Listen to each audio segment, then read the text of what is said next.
Hey guys, my name is Brian Lee, and my research project was about evolutionary differences in human teeth.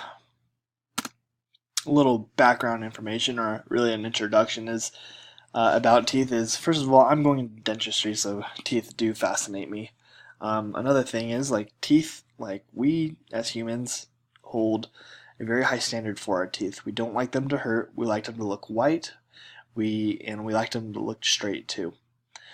We care so much about these that we spend a lot of money on fixing these teeth when we don't like something about them. Um, and even though our teeth are the way they are today, um, there has been a lot of changes throughout evolution to get to the point where we are today. And I'm going to talk about those in my presentation. And the first thing that we're going to talk about is how in earlier days, in a study by Benyon in 1986, uh, the enamel was a lot thicker in early hominid beings. The enamel, if you look right here, is the outer layer of the tooth, which protects the insides of the tooth, like the root and the pulp and all that. It prevents pain, and it helps crush objects to eat as well. The decrease throughout history in this thickness of the enamel was probably due to a dietary behavior of our ancestors. Back then, we could have predicted that they would have eaten more harder, grainier foods that required a stronger enamel to break up that food. Here, if you look down here, here's a picture. This is actually of a baboon tooth, and it's just an animation. It's not an actual picture of a baboon tooth, but in their study, they showed how back or in a population of baboons that were around like fruits and soft foods, the enamel thickness was very thin. Still thick enough to prevent damage, anything, but thin enough that it could crush fruit and eat fruit. It didn't need a thick enamel to eat nuts like this one. This population right here, they had food that were very hard. It took forever to crush them up, and the enamel needed to be thick, or they'd break a tooth, and honestly, they wouldn't be able to consume any of the food in the area if they didn't have a thick enamel because they would lose out of the teeth because they would break. So we can make an inference right here that our early ancestors, they probably lived in an area where they needed a thicker enamel to eat all this food, right, or all the hard food. Another change that has happened between our ancestors and us is the formation time has decreased in younger members of the population. And when I say the formation time, I'm talking about the formation time of teeth rupturing in the mouth, specifically the molars. This lack or this slower formation time of the teeth were probably due to also our dietary habits as our society, or as the early ancestors' society became better at finding food and farming and herding animals. There was a less of a need for the infants of the population to have teeth because their mothers would have more nutrients to create milk for longer. They would be breastfed for longer, and also the food that we had was probably we were able to make food for those infants as well. And these aren't the only differences in the teeth between our ancestors and us, but these are the things I felt that were more relevant to what I was trying to research, or that I found more interesting. Going on to the next slide, I'm going to talk about Catarrhine primates, which are also just known as Old World primates, and they're all of our close common ancestors. This includes the baboon, the orangutan, gorilla, and chimpanzees, and that's humans as well. We all follow the same pattern for teeth. In the dental field, we call this the 2-1-2-3 pattern. How it goes is that there's 2 incisors, 1 canine, 2 molars, and 3 molars. And here in the New World monkeys, they have actually 3 premolars, but us, the old Catarrhine primates, or the Old World monkeys, they follow the same pattern. Whereas the New World monkeys, they go off and have a little bit different. This same pattern that we all hold shows that we did have a common ancestor, and that the pattern, though or we can look at this pattern and make inferences about why some of the changes have been made in the different species and populations, like how the crown height in the molars has changed based on the dietary differences of the different populations. Here, going to the next slide, we're going to talk about the shearing quotient, just like I was just talking about how the enamel height in different populations can change based on the dietary habits. The shearing quotient is just talking about the steepness of the crowns, or how tall these crowns are compared to the base of the tooth. Here we got 3 different types of monkeys. One is a hard object feeder, meaning they eat nuts mostly. Folivers, which eat leaves mostly, or like foliage kind of stuff. And frugivores, which are eating mostly fruit. As you can see, canicle 1, and this got cut off, but canicle 2 is referring to the main sharp points of the teeth is the conical 1, so we can see that they're really tall this way and short this way. And then also we're talking about there's a standard for the centerpiece of the tooth as well. So if we look here at folivores, we see that that their shearing quotient is very high on both sides, that they have very tall, steep teeth. And in a study by Allen in 2015, they talked about how the steepness of this tooth really helped them grind up food, like these the foliage they would eat. They'd grind it up. As you know, like leaves are very high in fiber and it's really hard to digest. But when these animals can grind up the food, they can get more nutrients out when they're digested. This would have directly affected evolution because as an individual in the population, if I can get more nutrients out of less food, I would become more fit, and in turn I would more likely be able to pass my genes off into the next generation of my population.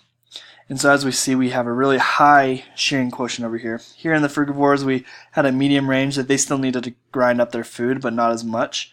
And also hard object figures, they didn't want to have these steep crowns. They would need to have like flatter crowns like this, because if they were to have steep ones, they were to bite onto a really hard nut, they would break their tooth easily, and that could be detrimental to the host. Going off to the next slide, we're going to talk about canine teeth. One thing about canine teeth, I mean, look at these pictures, they're really scary looking. Us and humans, we don't have those unless we're vampires, but those don't exist.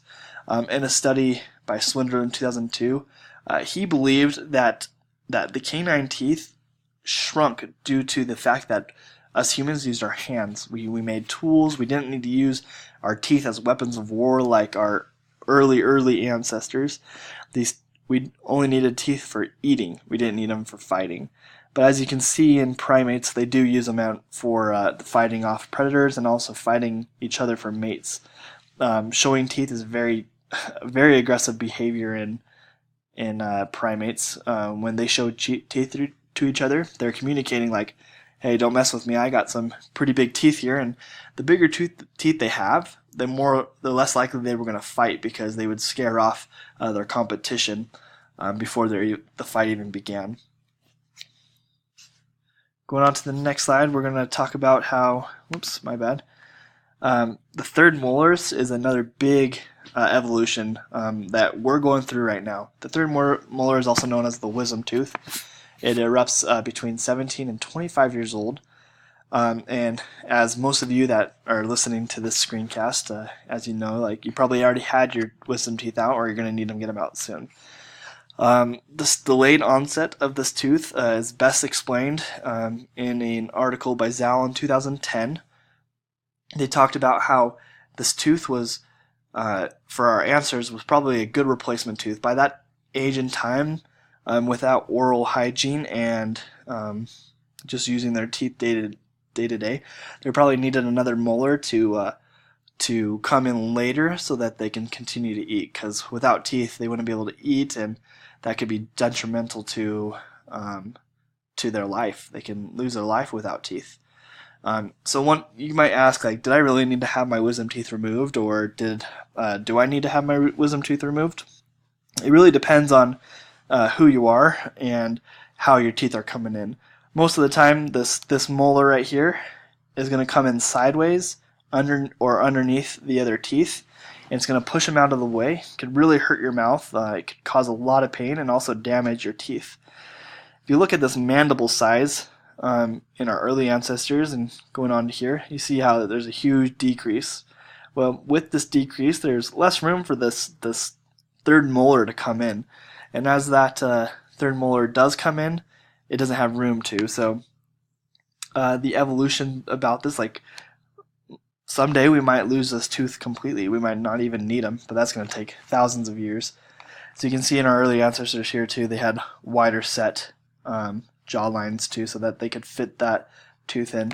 So the answer to this question is, like, depending on how that tooth is coming in, yeah, you're going to need to get that removed, or it's going to cause you a lot of pain, more pain than it would be if you were just to go to the dentist.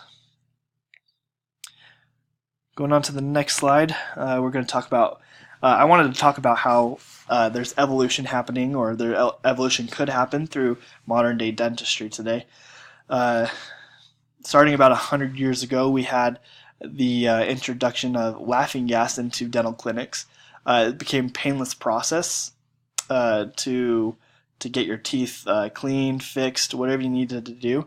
It became painless, and with using Novocaine today and other nerve blocking agents, we're able to not feel any pain while we're getting these teeth out. And though we don't feel pain, people are still really afraid to go to the dentist. And so if you've probably heard about sedation dentistry, it helps resolve that issue, because you can go into the dentist, they put you out, they fix your teeth, you wake up, and you're on your way. You don't even know what happens, and that really helps with people getting their teeth fixed. And so one might ask, like, where does evolution go from here for our teeth? Like, we're going to see a decrease in enamel size, a decrease in oral diseases, or permanent replacement teeth? These are all questions I wanted to ask, and I researched. One was actually answered through an article right here, Gutman 2009. They talked about how modern day dentistry would decrease the enamel size because of oral health. Our bodies would need less to spend less energy to create an enamel, because we would be able to protect it ourselves. In conclusion, really our mouth, the changes in our teeth and in our mouth from our ancestors today really has to go back to behavior and diet changes, and also the use of our hands making weapons, decreasing in that canine size. One thing that stuck out to me the most in all this project was that evolution takes the route of least resistance, meaning that, like I said before, if I can get nutrients out of least better by having sharper teeth, evolution's going to go that way. It's not going to try to eat more food. It's going to take the route of least resistance. And lastly, modern day oral health will really have a effect on the evolution in the coming years, like the next 100 years. We're going to see a decrease in enamel thickness, I believe, and also maybe have a decrease in oral diseases as well. And here are my references if any of you are interested to look further into it. Thanks for watching.